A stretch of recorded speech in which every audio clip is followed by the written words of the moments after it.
I'm Casey Garcia Bacha, and I'm so glad that you are all here for today's Snapdragon Compute Tech Talk.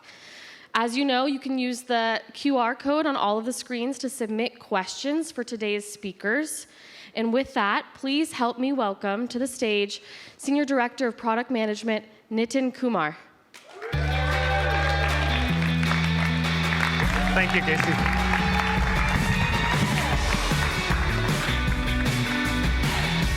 Hello, everyone. Hello. Yeah. Well, how you all doing? Once more. Yeah. All right, one more time. By a show of hands, tell me if you're having an awesome time here at Snapdragon Summit. All right, everyone. Trust me, I'm well aware of the fact that this session is the only thing that's between you and those Mai Tais outside. But I promise we'll make this 1 hour worth your time. We have packed content, and we'll be talking about Snapdragon Compute. Yeah. My name's Nitin Kumar, and I'm Senior Director of Product Management, focusing on Snapdragon Compute products.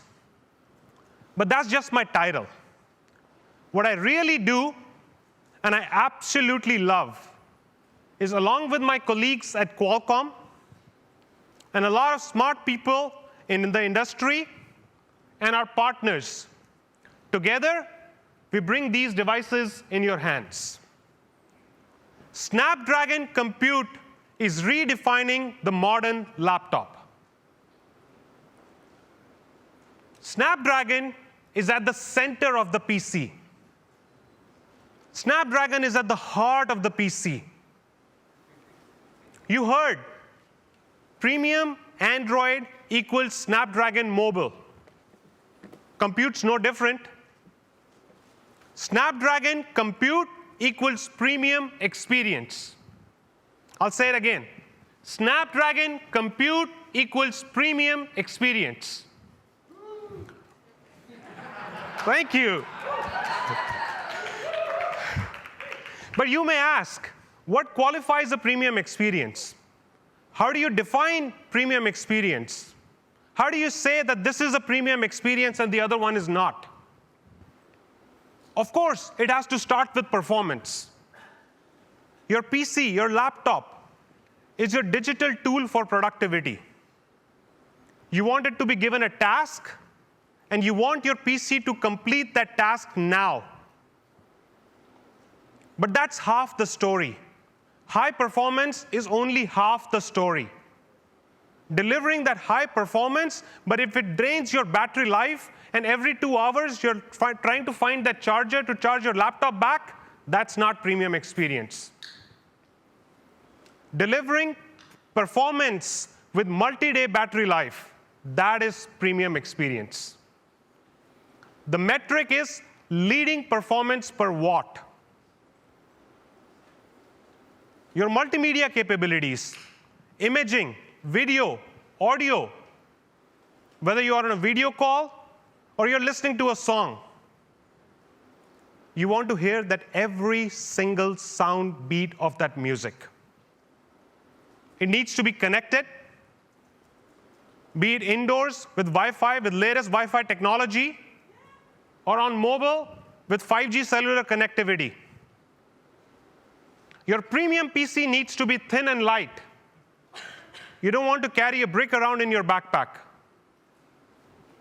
And last, but not the least, a premium PC needs to have a dedicated AI engine. AI technology is transforming industries, and PC is no different. And Snapdragon Compute AI is the topic of our discussion today. AI is an absolute transformative technology. It is going to disrupt the PC space. It is our belief that in the future, the grade of the PC will be known by its AI capability. It all starts with Snapdragon Compute integrating a high-power AI engine, a hexagon AI engine. But then the operating system, Microsoft with Windows on Snapdragon, leveraging all that power of AI, creating no new OS features, new capabilities, new experiences at OS level. And then the applications, trying to utilize all that AI capability to create app-level experiences, differentiated experiences, the premium experiences. And together, all of this is a new class of PCs, the modern premium laptop PCs, the Snapdragon PCs.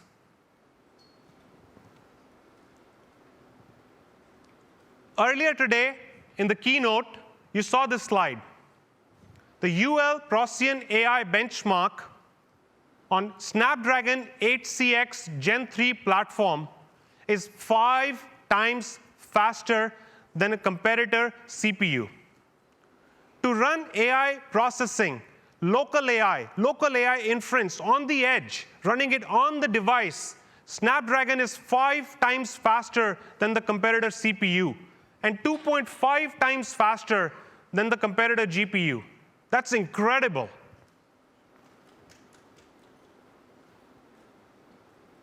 This is a benchmark. But how do you translate that into a real-life example? And we'll deep dive into one example to showcase how AI can truly enhance, enrich that experience. And we'll pick an example that we're all used to, that we can all relate to. And that example is video conferencing. And we'll talk about why dedicated AI matters for video conferencing. Whether you're a student, you're a professor, you're an enterprise worker, you're a creator, you're a business owner, you're a medical doctor, we all use video conferencing calls, literally every single day. So how do you make that experience better? How do you make a video conferencing experience a premium experience? How do you make it more engaging? How do you bring more realism into that video call? How do you bring a feeling of presence, that the person's right there, even if he or she is sitting halfway around the globe? Software technology, software algorithms, AI technology can help with that. Some of the techniques are listed on the slide, like background blur. When you put subject in the focus and blur the background, it provides a more engaging experience. Noise suppression, background noise suppression. I'm sure we've all been there when we have worked hard over weeks for a very important presentation. And when it's D-Day and you're actually presenting, the gardener decided that this is the perfect time to mow the lawn. Or the trash truck to back up and the person on the other side can no longer hear you. We can all relate to that. And you lose engagement, you lose attention, you lose focus. That derates the experience. That's not the premium video call experience. Keeping eye contact, making eye contact will drive engagement. And auto-framing for group video calls. Software with AI can solve all of this to make a use case like video conferencing better. So let's look at it. How would an application implement this on a traditional x86 PC? The application on an x86 PC has two processor choices, either a CPU or a GPU to run these software algorithms. These software algorithms are AI algorithms. These techniques are AI techniques. They're running inference model with inference locally on the device to solve these techniques, to implement these techniques. But the application will pick these software and run either on CPU or GPU. And that will drive CPU cycles high. Your system will start to get hot. Your system will start getting into thermal challenges. will hit a thermal profile and will throttle down, will derate the experience. The entire system performance drags down.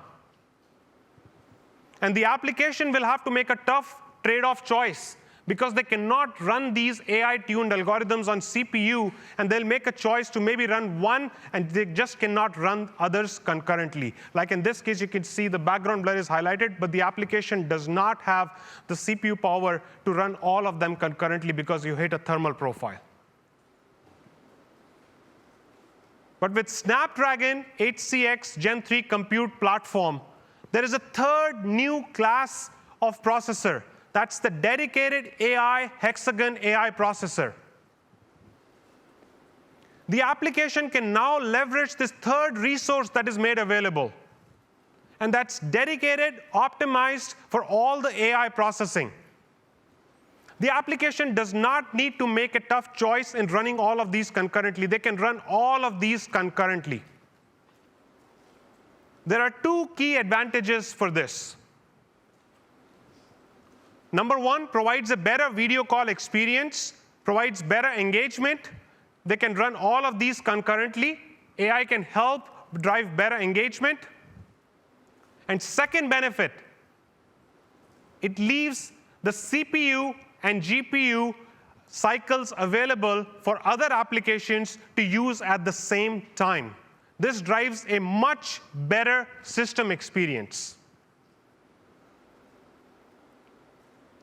And all of this while preserving battery life. The Snapdragon Hexagon AI engine performs all of this high AI processing at low power.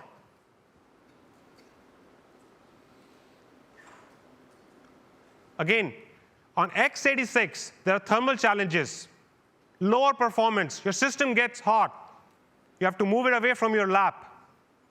But with Snapdragon Compute, it stays cool, drives higher performance, longer battery life, that premium experience that we were talking about, that better video call, better engaging experience. But that's just one example. There are many more. And we'll move up the stack. We talked about silicon with Snapdragon Compute with its dedicated Hexagon AI engine. And to tell you more about how Microsoft, with Windows on Snapdragon, is going to utilize all this power of Snapdragon Compute with dedicated AI engine, please join me in welcoming Rich Turner from Microsoft. Rich. Oh, thank you, sir. Hi. Hi.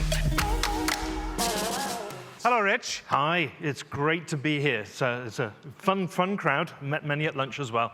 It's a great event. Thank you. Thank you. Thank you for joining me here. Rich, why don't we start with you telling us your vision for the compute in the future? So we at Microsoft, along with many of our partners in the industry, Qualcomm included, and many others who are contributing to the app development ecosystem all up for Windows and beyond into Linux and other platforms, believe that we're at probably the most exciting time in the technology industry right now.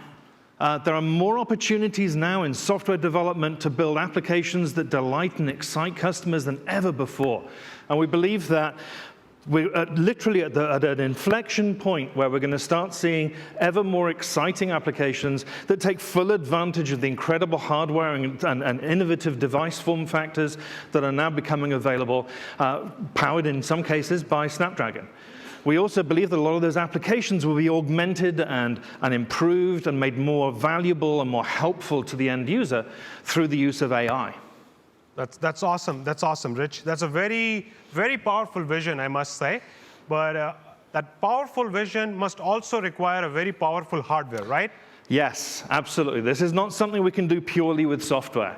We need the hardware to be able to deliver us the compute capability in graphics for rich user experiences, for the CPU to do the grunt work and all the calculations under the hood, and for NPUs like the Hexagon processor in Snapdragon platform to provide us a compute platform that can perform the mathematics necessary that AI and ML algorithms require in order to deliver these enriched experiences.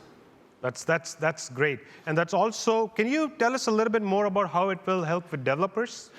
Yes, absolutely. So Steve stole our thunder a little bit earlier on with the developers.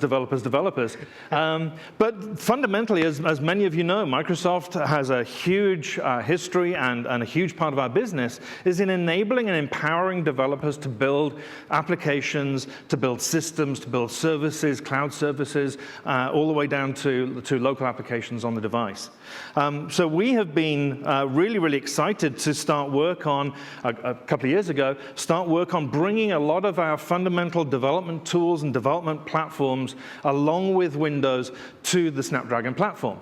So just at Build a few months ago, we announced that along with Windows 11 and its new emulation capability, allowing you to run unmodified x86 and x64 applications on a Snapdragon device, that will also be bringing Visual Studio, .NET 7, Visual C++, and that we're working with many of the open source projects and other partners in the industry to bring many, many more app development tools to the Snapdragon platform. But of course, developers don't just sit at their desk and write code anymore.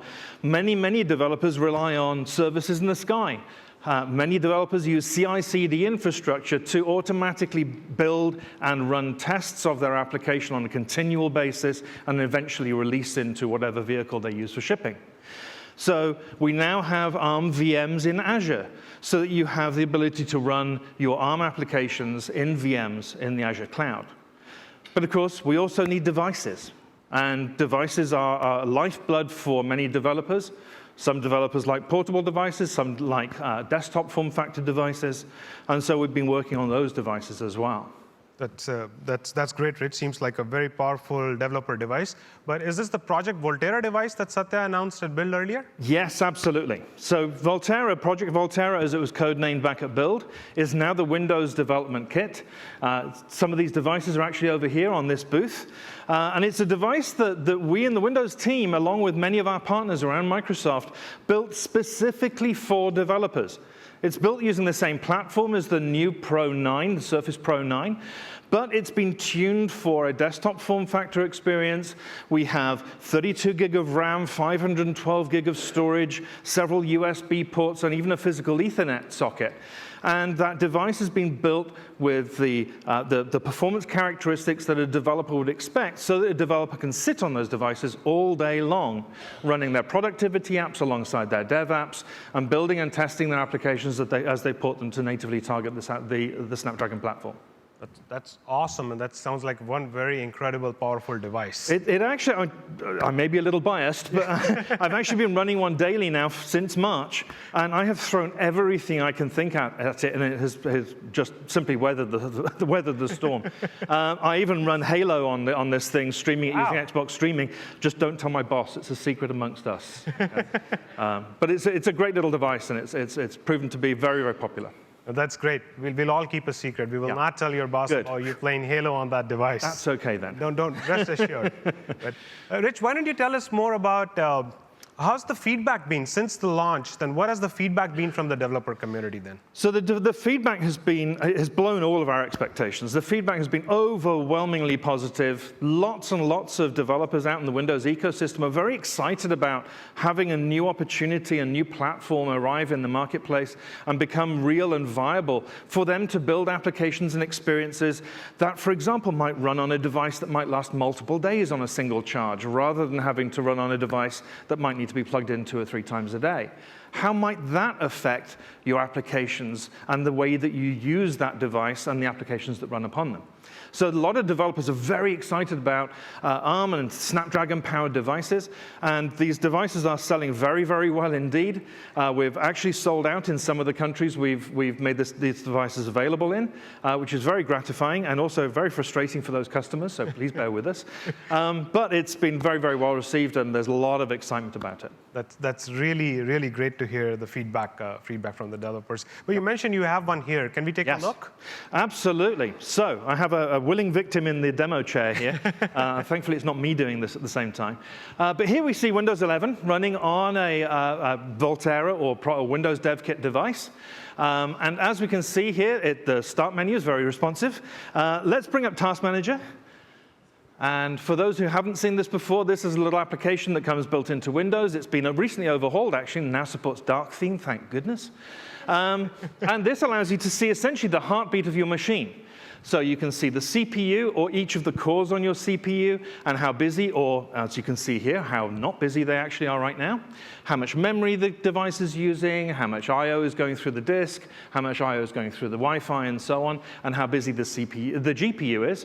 And yes, we were discussing, in fact, just the other day about wouldn't it be great if we could see the NPU on there at some point in the future. Great, that's a great feature ask I'll be going back to the team with next week. As we can see here, this is the heartbeat of the machine, but down the left-hand side, we have a few extra items. And if we go to the details page, which is the dots with the lines, there we go, and we sort by architecture, you can see that almost all of the processors running on this machine are native ARM processors. This is ARM64 all the way down the stack. Wow. The only things that are x86 or x64 are right at the very top, and there's two x64 processors on this box right now. Okay, we'll keep an eye on this in just a minute. So let's fire up for a moment every developer's favorite tool, being the enormously powerful Windows Terminal. Yes, it's 2022, and we still live at the command line, which is wonderful to see, especially for those of us whose first experience of a computer was that UI. So if we drop down the profile list here and go to Ubuntu, this is Ubuntu running on WSL on Windows. And as you can see, in the top right corner of the Ubuntu startup script, it's stating that it's running ARC64 or ARM64. Incredible. This is real Linux running on Windows on a Snapdragon device using the ARM architecture, and it's running alongside Windows and everything else on it, which is a great thing to see. So let's fire up Visual Studio. So here we have Visual Studio. The blue similar logo just to the left is VS Code, which also is ARM64 native as well. And so we have a very simple Hello World application we knocked up yesterday just to make sure everything worked. And this is real Visual Studio. This isn't some cut-down, minimized version of. This is real, full-blown Visual Studio, because we ultimately want developers who build Windows applications and applications for Windows to have exactly the same experience when they're building an application that targets Snapdragon as they do on x64 today, at least for now. And then who knows what happens in the future as new features come in that allows us to really exercise Snapdragon. So if we go back to Task Manager very quickly, we can actually see that this really is an ARM64 version of Visual Studio. Here's devenv, ARM64. Incredible. This is a native app. The compilers that this thing spawns, if you're building C++ or .NET, will be native as well. And it's ARM64 all the way down. This is truly incredible, Rich. Finally. I want everyone to notice that Visual Studio running natively ARM64 on Project Volterra. That's incredible. That's just really, really incredible. Thank you. And huge thanks to all the teams and to the Qualcomm team as well for helping out fix performance issues and diagnose performance issues along the way. But it's actually very, very usable and very, very powerful. I was literally using this to build a new version of Windows Terminal just last week. That's awesome. Rich, can you also tell us more about the tools that are not yet natively available? Yes, that's a great point. So a developer ecosystem no longer sits in this isolated box as it might have done back in the day. These days, developers use a plethora of tools from many, many, many sources. So even if you're using Visual Studio, you might be using libraries and packages and modules from a variety of sources, from NuGet if you're a .NET developer, and other sources if you're building in C++, for example. If you're a JavaScript developer, you'll have many, many packages as well. And there are many, many tools, Python, Node, Git, and so on, that developers use these days. An awful lot of those tools come from the open source community and from partner organizations. And we're hard at work with many, many of those projects and organizations, helping them bring those applications, those tools, those modules, those libraries to natively target Windows running on Snapdragon as well. So for those things that haven't yet been ported, most of them run fine, emulated, a little slower than if they were running native itself, but they run fine, they're functionally correct on the machine itself. So if you are waiting yet for some things to arrive, you'll still be able to be productive, but things will just get better and better as time goes by and as more and more tools are ported to natively target the platform. Again, Rich, that's just great. A lot of tools already available native, and the rest available as an emulation already on Project Volterra. Absolutely. To give developers the entire suite to develop their apps. Exactly, yes. That is just great. Rich, one more thing. Since this is running Snapdragon Compute Yes. with a dedicated Hexagon AI, can you show us something that leverages the power of AI? Absolutely. So, as we mentioned, if you're performing some kind of AI enrichment to your application, if we fire up the app just for now, the AI algorithms used to perform whatever function it is that you're looking at need to be executed somewhere, either on your CPU, your GPU, your NPU, or elsewhere if you have hardware up in the sky, for example. But we have a simple application here that takes a very low-resolution image on the left-hand side, and using an AI algorithm, essentially upscales and sharpens that image, replacing furry, blurry pixels with far more accurate pixels, and creating a very high-resolution image on the other side. Like in the movies. Just like in the movies, but in real life. We really are living in the future, as they said earlier. So just for now, if we tap the CPU button, we're going to run the algorithm against this image, which is going to create a high-resolution version of the image in just a few seconds. Pretty cool, considering that this is on a relatively new device. It's an ARM processor, and this is working beautifully. Great. Let's hit it again. And hit it again. And you'll notice that each time we hit, there's a 3 or 4 second gap there. Now let's hit the NPU button. As you can see, the NPU does this work a heck of a lot faster than the CPU did. We can keep this button tapped all day long. There's a version of this that I've seen which is actually applying this algorithm to video feed and doing this upsampling in almost real time. So it's a phenomenal accelerant to complex AI algorithms that you can actually start using in your own applications now if you want to enrich your applications with AI and ML knowledge. That's really awesome, Rich. That's phenomenal. That's faster than I can even blink my eye. Yes. Chris, can you show the CPU again? Like how delayed that was and how much powerful NPU is. Now just go back to the NPU. Or I couldn't even blink that fast. Yep. It's pretty stark. Thank you. Excellent. This is truly, truly incredible. That's the power of the AI on Snapdragon Compute. Absolutely. Thank you. Fantastic. Thank you, Rich. Thank you so much. Thank you, Rich. Awesome. Thanks a lot for joining me here. Thanks, everyone.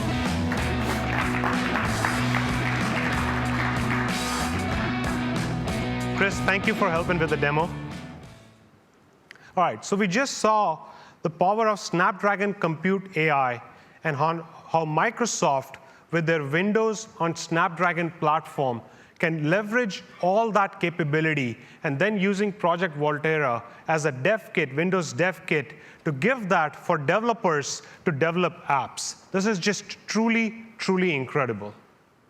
Talking about apps, let's move up to the application space and how applications can leverage that power of AI. And to tell you more in the application space, I'd like to invite my next guest, who's from none other than absolute leader in the creativity suite of applications.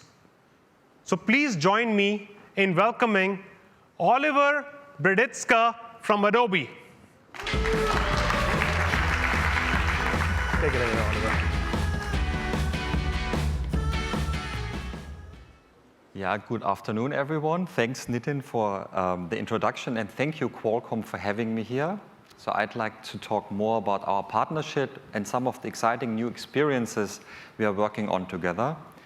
We've been on a journey with Qualcomm and Microsoft to optimize Adobe Creative Cloud applications for Windows on Snapdragon. With each generation of Qualcomm's latest silicon, we see performance is getting better and better. And we are excited to continue bringing the best of Creative Cloud as native applications to the Snapdragon platform. In the last year, we launched Adobe Photoshop and Adobe Lightroom as native applications for Snapdragon-powered devices.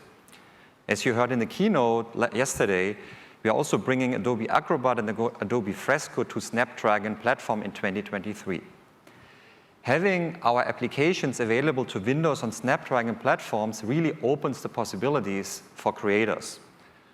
As Nitin said, great battery life, 5G connectivity, and new AI acceleration will further power the experiences Adobe Creative Cloud applications are known for. We are excited for the future of our product collaboration, as more and more content generation and editing features are powered by AI and ML. We are seeing this trend where compute now moves to the edge to provide the best interactive experience to our users, and that's why we are excited to leverage this incredible on-device AI capabilities of Snapdragon. So now I'd like to spend a couple of minutes talking about our collaboration and the use cases. So Adobe is constantly pushing the boundaries of innovation to bring breakthrough AI features powered by Adobe Sensei.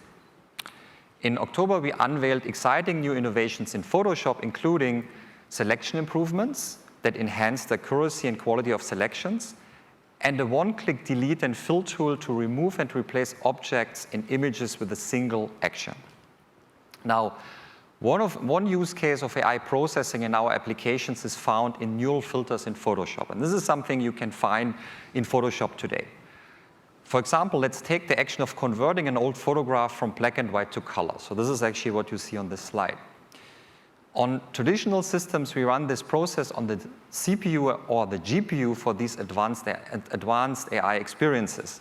While as you have seen in Microsoft's demo, with an NPU, this will be much, much faster, right?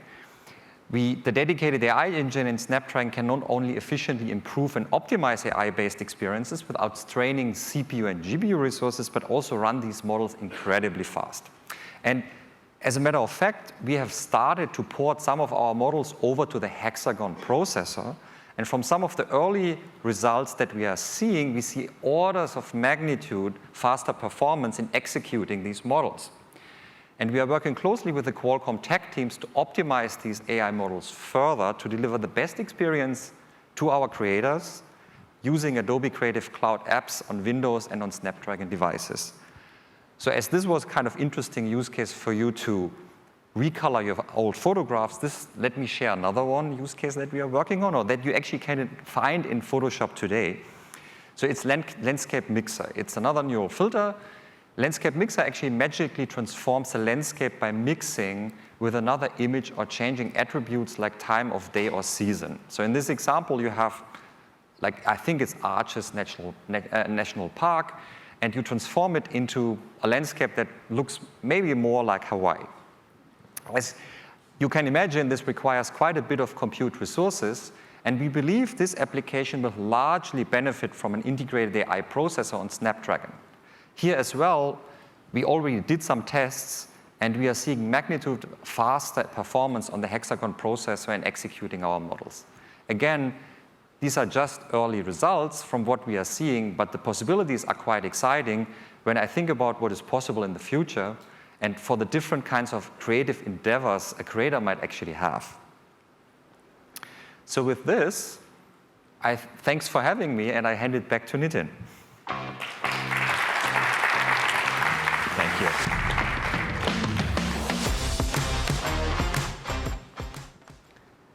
Thank you again, Oliver. That was incredible. And that is what we were talking about, on how Snapdragon Compute with dedicated AI delivers that premium experience. And that was one application leveraging all that power of AI. So we talked about Snapdragon Compute with integrating that Hexagon AI engine. We talked about Microsoft with Windows on Snapdragon, leveraging that for OS, leveraging that for providing new feature set, enabling developers. We talked about applications, leveraging all that feature set and all that AI capability. But next, this is where it all comes together in the hands of the consumer. How does it enrich end consumer lives? How does it provide that experience for the end customer? This is where it all comes together. Whether you use your premium PC for personal use or enterprise, how does it make your life better? And to tell you more from enterprise perspective on how Snapdragon PC with premium experience, with dedicated AI, can improve productivity in an enterprise workforce, please join me in welcoming Patrick Javier from Citi.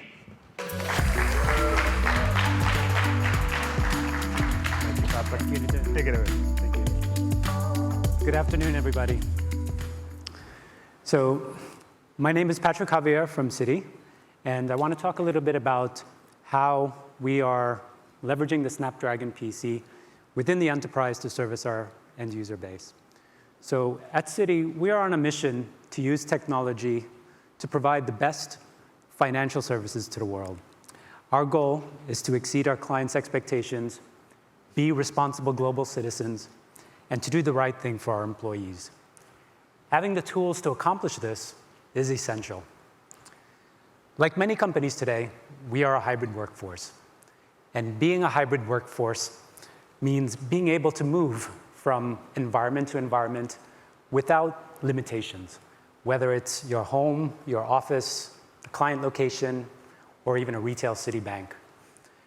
This is the primary reason why we think Snapdragon PCs are the best solution to equip our employees. And we've seen the productivity gains in testing with our hybrid and telecommuting workers. We also want to provide our hybrid workforce with a seamless computing experience when they move from site to site, using laptops that are fully provisioned from the factory, quick and easy access to applications, traditionally used in the office, but now provided via self-service in our Citi App Store, so users can access wherever they are. A conference room experience that literally follows you home. The Snapdragon AI engine on the Lenovo ThinkPad 13S, for example, was until recently only available on larger, more expensive, dedicated room video systems in the office. Along with instant-on, always-connected technology, a modern enterprise laptop using Snapdragon more emulates an easy-to-use and convenient personal smartphone rather than the monolithic PC of the past given to you by IT, and it's more centered on control than actual user experience. Transforming this user experience for our hybrid workers is really important for us. The reality of using one device that is always available, always connected, and easily supported by IT is a fundamental requirement for our workforce. The demands and expectations of our employees from technology have changed dramatically through the pandemic. As more people return to the office, we need the devices that allow them to take advantage of the new facilities in our renovated offices that now contain more collaboration spaces, updated meeting rooms, and even reservable private workspaces. They need to be able to move those devices around from place to place. The laptop is the office, and the location is wherever you need to be the most productive. So the devices we give our workforce must fulfill these requirements. Across our leadership team, we believe that Snapdragon will accelerate our digital transformation. And to hear a little bit more about this, I put together a short video with the head of end user and enterprise services for Citi, Peter Holden. So thank you.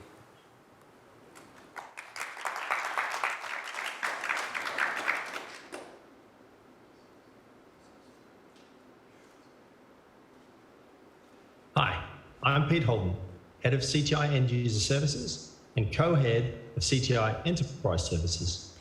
And I'm excited to be here with you at the Snapdragon Summit 2022.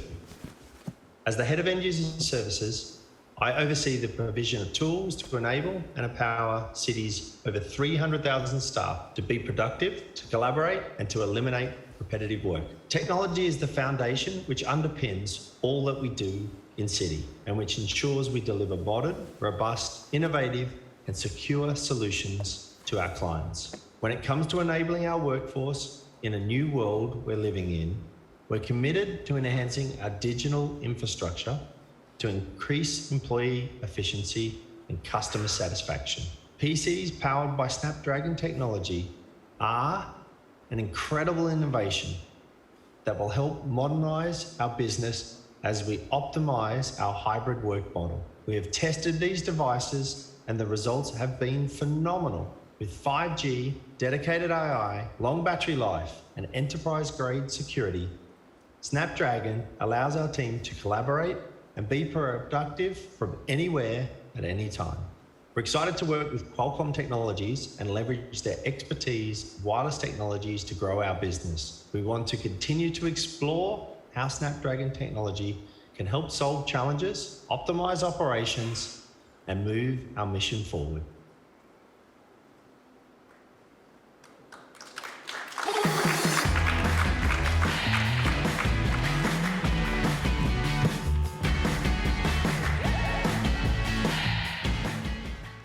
Thank you, Patrick.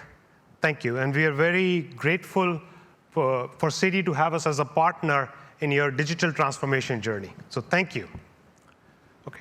So we saw the whole entire stack end to end, how Snapdragon Compute platform with the right hardware, with the dedicated AI engine, and then operating system, and then the applications, and then directly in the hands of the consumer, providing that benefit, providing that premium experience that we talked about.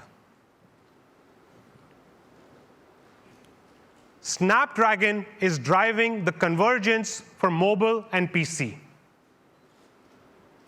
The dedicated AI engine, Windows Studio effects, Project Volterra to help with the developer community, Microsoft Surface Pro 9 with 5G, applications, Adobe Creativity Suite, utilizing all that power of AI to enhance that experience, to provide that premium experience.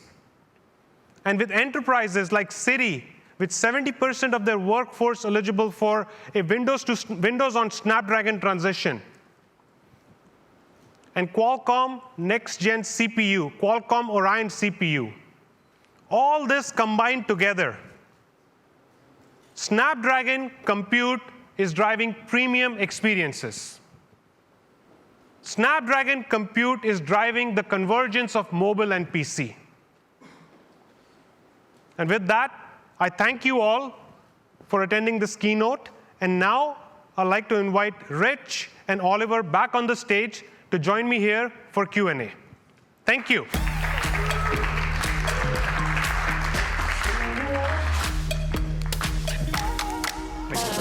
Absolutely. Wow, thank you so much, Nitin, Rich, Oliver, and Patrick, for a jam-packed tech talk following a jam-packed keynote.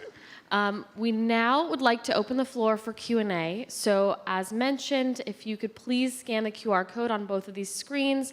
We are taking questions via Slido. Please use your first and last name in case your question is not responded to due to time. We'd love to be able to follow up with you independently. Okay, our first question, and I'll let you guys fight over who takes this one, is from Rich Woods. He asks, when you talk about the NPU, are you talking strictly about the Hexagon DSP or the Qualcomm AI engine that combines the DSP, CPU, and GPU? So I can take that. For the Hexagon, we're talking about the NPU, and that's, again, the third class of the processor that we have integrated inside the Snapdragon Compute 8cx Gen 3 engine. And that's a third dedicated class for AI workload. We have the CPU, we have the GPU, but the Hexagon AI is a dedicated NPU specific for all the AI workloads. Thank you.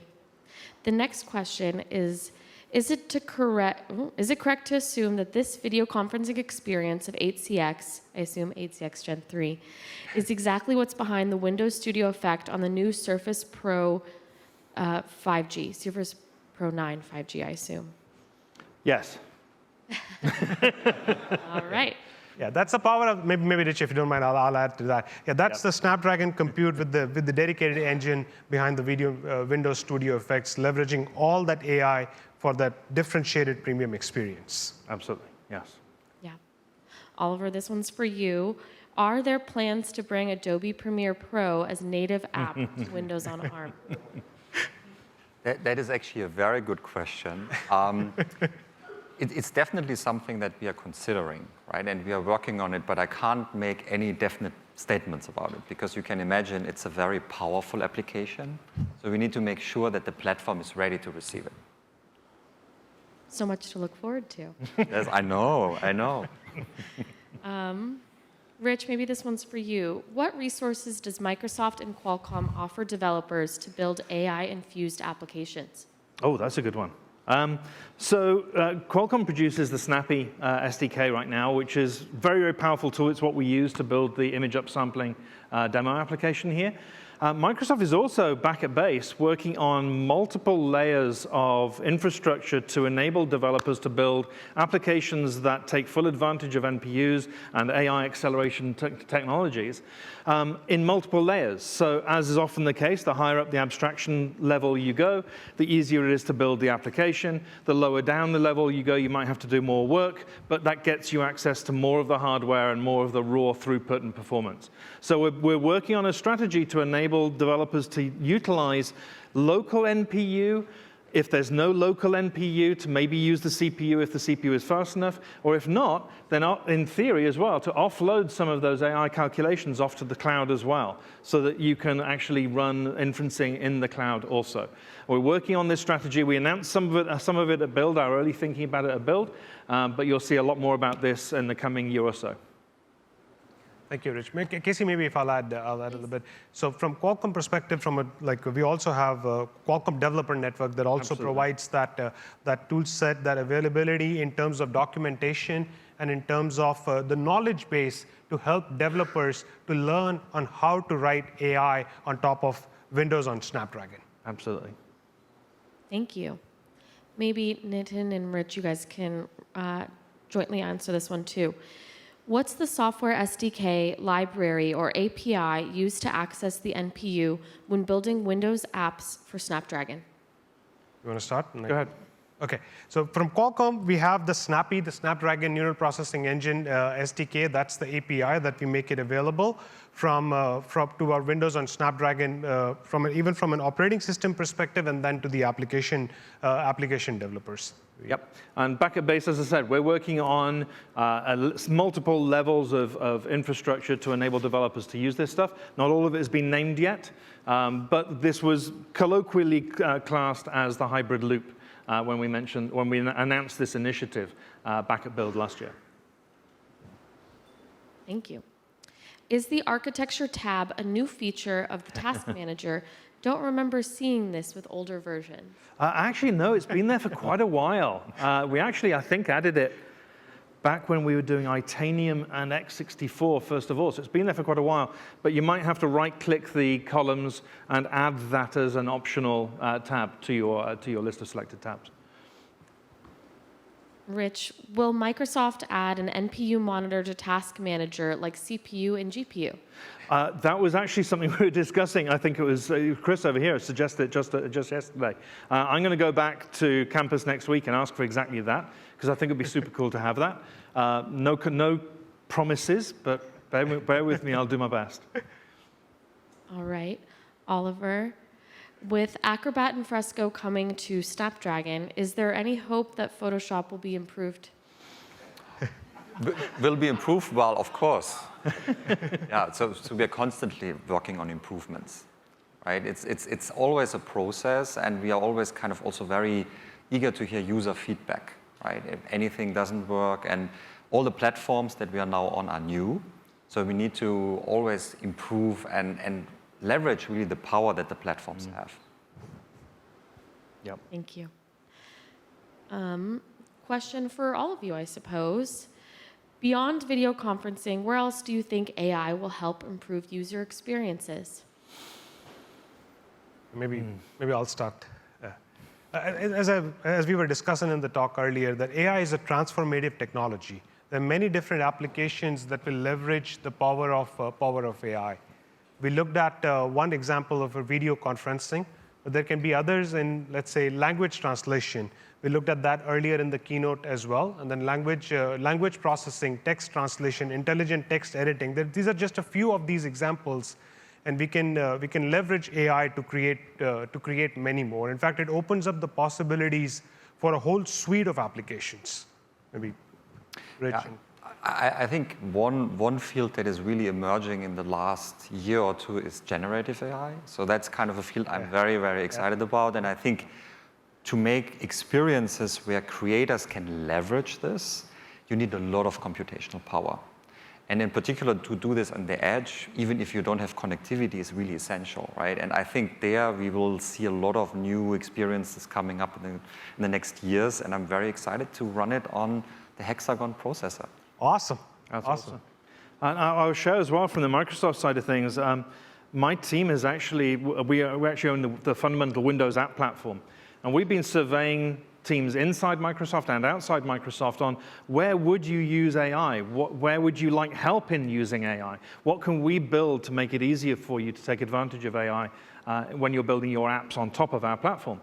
And we've heard all kinds of things. We've heard, for example, when you copy an image to the clipboard, wouldn't it be great if we could do image recognition and paste the textual representation description of what that image is as alt text to that image, so that when you paste it into Twitter or paste it into a document, it's now accessible to people who have blindness.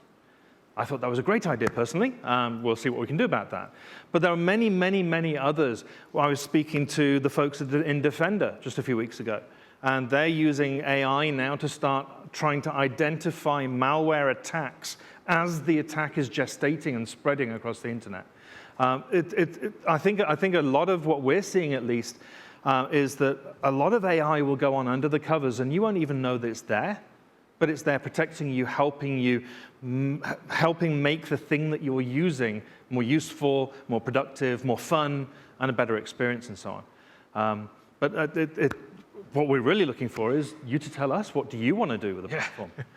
It would be fascinating to hear what ideas you have, and we'd love to see how we can help you bring those to life.